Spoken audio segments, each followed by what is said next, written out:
ఊకనే వస్తే ఎట్లా అనుకోవాలి? నువ్వు ఏ దేవత చెప్పవాలి నాకు? ఇట్లనే వస్తే ఏమనుకోవాలి? అసలు దయ్యానివా, గాలివా, ధూళివా? చెప్పు తల్లి, నువ్వు గాలివా, ధూళివా, దయ్యానివా, దేవతవేనా నువ్వు? నువ్వు దేవతవేనా కాదా? నిన్ను అడుగుతున్నా నేను. దేవతవేనా? దేవతవేనా? ఏం పెద్ద పేరు? అహంకారం దేనికి తల్లి? ఏం పెద్ద పేరు చెప్పు. నీ పేరు ఏం పెద్ద పేరు? ఏం పెద్ద పేరు? ఏ పేరు? ఏ పేరు చెప్పు.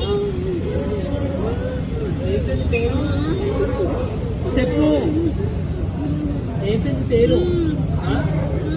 ఏ పెద్ద పేరు? నీ పేరు ఏం పేరు చెప్పు తల్లి. ఏం పేరు చెప్పకుండా ఇంట్లో ఇంకా ముందు వచ్చే గాలనుకో, చూడనుకో, దయ్యానుకో, ఎన్నో ఉంటాయి. నువ్వు శక్తివా, దూతవా, అమ్మవారివా? చెప్పు. పలుకు చెప్పు. దేవతవేనా? ఇక్కడ పెట్టా, ఇంటికాడ పెట్టావు అమ్మా అని నేను అర్థంగా నిన్ను. నువ్వు సత్యంగా దేవత వచ్చి సత్యంగా రావాలి, సత్యంగా ఇట్లా ఎవరైనా గాలంటే దయ్యాన్ని ఉంటుంది ఏమన్నా అనుకుంటాను నువ్వు. వస్తా 12 అవుతుందిరా. సరేరా.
హలో అందరికి హాయ్ ఫ్రెండ్స్, వెల్కమ్ పెట్లో బోనం చక్కగా జరిగినాయి. చాలా సంతోషంగా ఉంది మా అందరికి. నేను నా పిల్లలందరం వచ్చి బోనం చేశాను. చక్కగా సంతోషంగా ఉంది మా అందరికి. Bye friends.